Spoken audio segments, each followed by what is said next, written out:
DemocracyNow.org, The War and Peace Report. I'm Amy Goodman with Nermeen Sheikh.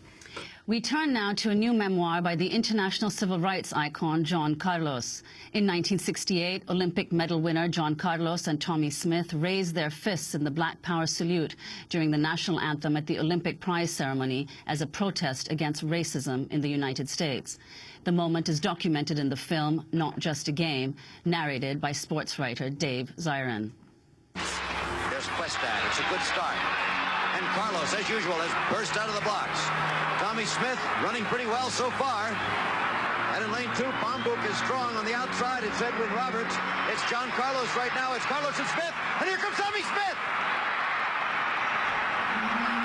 Smith has done it with his hands in the air. They won a gold and a bronze medal at the '68 Olympics. And what they did next couldn't stand in starker contrast to today's depoliticized, sanitized, and hyper-commercialized sports world. They didn't pull a Jordan at the 1968 Olympics and use their platform on the global stage to protect an endorsement deal. No. These guys had a point to make. As they walked to the platform, they took off their shoes and carried them to protest poverty in America. They wore beads to protest lynching, and John Carlos even unzipped his jacket, a violation of Olympic protocol, to represent, as he told me, his working buddies, black and white, back home in New York City. And in perhaps the most famous gesture in Olympic history, they raised their fists during the national anthem to show solidarity with the civil rights movement. Seen around the world, the Black Power salute on the Olympic medal stand sparked controversy and career fallout. David Zirin's documentary film, Not Just a Game, also features an interview that John Carlos and Tommie Smith gave shortly after the Olympic incident. At the same time, cynics might say that you've got it all. You've got publicity, you've got medals, you've got martyrdom as well. What are you going to say to that? I can't eat that, and the kids around my block, they grew up with me, they can't eat it. And the kids that's going to grow up after them, they can't eat publicity, they can't eat gold medals, as Tommie Smith said. All we ask for is equal chance to be a human being. And as far as I see now, we're 5 steps below the ladder. And every time we try and touch the ladder, they put their foot on our hands and don't want us to climb up. That was Olympic medalist John Carlos just a few weeks after he won the Olympic bronze medal in the 1968 Mexico City Olympics. Well, more than half a century after his Olympic salute, John Carlos has published a memoir in collaboration with sports writer Dave Zirin. It's called The John Carlos Story, the sports moment that changed the world. John Carlos remains a lifelong human rights activist, founding member of the Olympic Project for Human Rights. Dave Zirin's the sports columnist for The Nation magazine. You may know him as the host of Edge of Sports Radio on Sirius XM. Dave Zirin's also featured in the documentary Not Just a Game, based on the best-selling book, People's History of Sports in the United States, which places American sports at the center of some of the major political debates and struggles of our time. Well, today, for the rest of this hour, John Carlos is with us, along with Dave Zirin himself. We welcome you both to Democracy Now! John Carlos. Glad to be here. It's very good to have you with us. Take us back to Mexico City. These were very, very difficult times for people in Mexico City, the Olympics of 1968. Well, as I recall, going back to Mexico City was a high-tension drama. You might say a powder keg. Because prior to us going to the Olympics, the United States team, they had a massacre to take place in Mexico City. They killed hundreds upon hundreds of young students and young activists that was trying to circumvent the fact that there was so many people in poverty in Mexico, and they were concerned about what would happen to the revenues from the Olympic Games, what was going to help the people. They wanted them to leave that area because that's where the Olympic activities were going to take place. And I think someone gave the order to clean by any means necessary. In the interim, so many young individuals lost their lives. You know, we never really had a clear estimate as to how many died.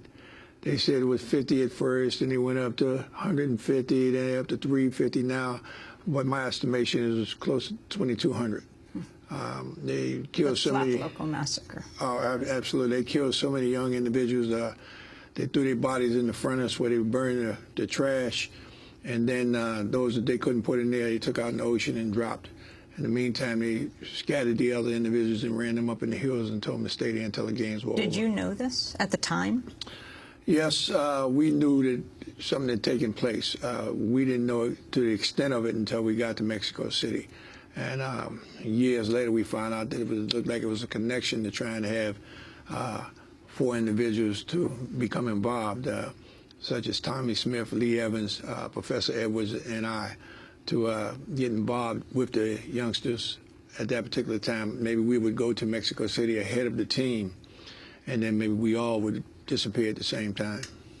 You were about the same age. Oh, yes. We were, you know, I just turned 23 at that time. Mr. Smith had just turned 24. Mr. Norman had just turned 25.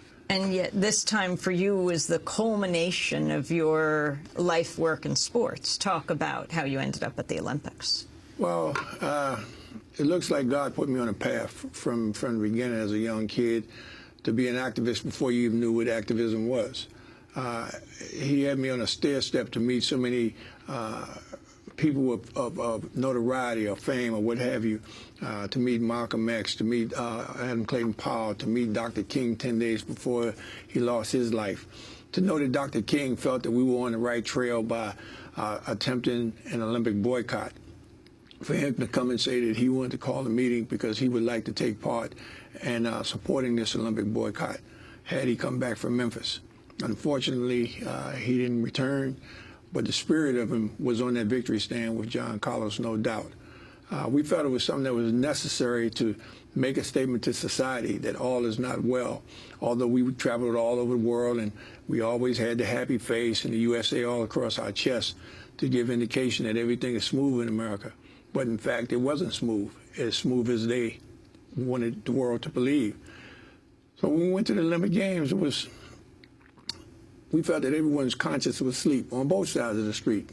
And we felt that we needed to do something that would be so shocking and so revealing that it would wake people up 3 or 4 o'clock in the morning to question, why would these individuals put their careers, their lives, their futures on the line to make a statement such as this?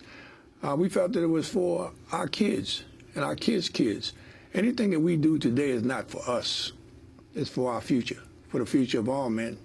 So describe the race and then describe the moment. Well, the race. The race was just an act. You know, we had to qualify to go to the victory stand. That was the most important thing to get to the victory stand. I think once we decided that we were going to make some sort of statement, the race was secondary in my mind relative to me saying I have to go and win the carrot, so to speak. I just need to get a place on the victory stand. Relative to the race itself, I wanted those individuals that had bet on me over the years, you know, we always had individuals that bet on the various races, to let them know if I wanted this race, it was my race to have. But I wasn't there for the race. I was there to actually make a statement. I looked around the race to tell my partner to come on, man, and step it up, and he did. Wait, what do you mean you looked around while you're running? Yes, ma'am. I looked around a number of times. You look back? Oh, yes. You're not supposed to do that. Well, that's what they say in the conventional way of competition. You're not supposed to look back, but I don't think we did anything conventional that day. So, you know, I did what I had to do. God blessed us. We was accomplished in terms of making the victory stand. And then, you know, I had flashbacks in terms of a vision that I had as a kid, the message that I got from Dr. King, the stories that my dad gave me about the First World War, and then the experiences I had as a young black kid growing up in Harlem, and what I've grown to learn about America and America's history. So the stand, the medal stand. Okay. Tell us who you were there with and what exactly you did. Well, the winner was Tommy Smith, gold medal winner. Silver medal winner was a fellow from Australia, my brother, my friend, Peter Norman. The fastest man, I think, in Australian history. And then yours truly, John Carlos. Peter acknowledged who we were. He understood our desires and needs in society. He chose to wear an Olympic Project for Human Rights button, proudly, I might add. Mr. Smith and I, we took various artifacts out there to try and illustrate certain points that we wanted to get across to society, which we really never got a chance to expose to the general public. But we wore the black glove out there primarily because this is the first time the Olympics was in color, Technicolor. So we wanted to be no doubt as to who we were representing first. We were representing our race first, and then we was representing the United States second. We felt like the power sign, most people felt like, when you say power, they think about destructive, tear it down, burn it down. But it wasn't about that. It was like this 5 individuals of color. Both of them, all of them sharp, all of them have a paradigm as to how this world could be better. But not one of them could step out from the 5 and think that he can move a pebble by himself.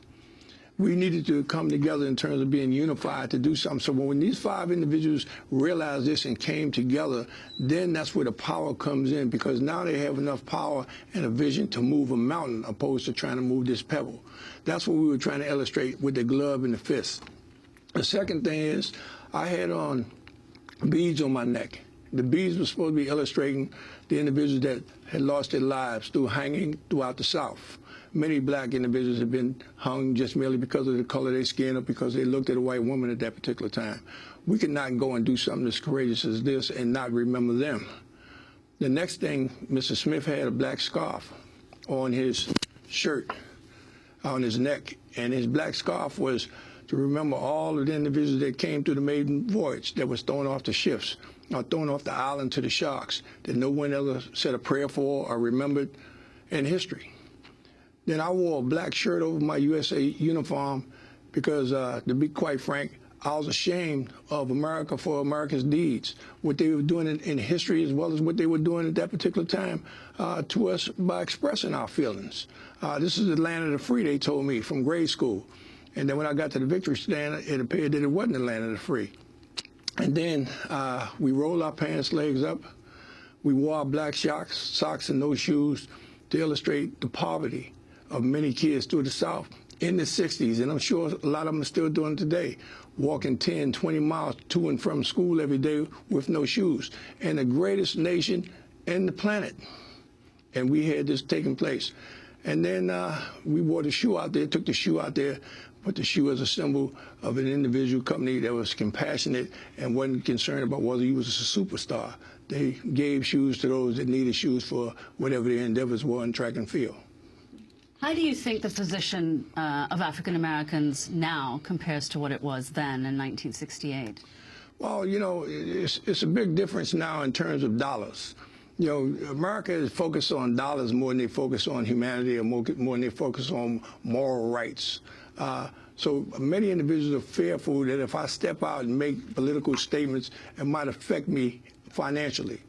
But yet and still, we still have superstars that lay that to the side, such as Mr. Nash, such as Michael Strahan. Strahan. Yeah. We have quite a few athletes that steps out now, and with the Twitter and the Facebook, a lot of them are stepping out a lot more now in terms of trying to exemplify who they are and realize that we're part of society, although we're superstars in the world of sports. So we have many individuals that's doing. The only difference with myself and the average individual athlete is that I chose to use Mexico City as a platform because it was the greatest platform in the world to expose the troubles or the ills of society to the world. You also bowed your heads. Well, we bowed our heads in respect to, the flag. The flag says a lot, that the anthem says a lot. And, you bow your head in a silent prayer that one day they can stand up to what the anthem says. Justice and freedom for all, equality for everyone. It wasn't that way. But we had a prayer that maybe one day, by our actions, that this will come about. We're going to break, then come back to find out the reaction of the Olympics, the head of the Olympics, the rumors that you had been stripped of your medals right after, and then what this meant for your life and for people in this country. Check it out. John Carlos is our guest, the Olympic medalist in 1968, who together with Tommy Smith put his hand up in the Black Power salute on the Olympic medal stand. We'll also find out about Peter Norman, how he participated. Find out, is it true that there just wasn't an extra glove for him, that he wanted to wear one too? We'll find that out in a minute.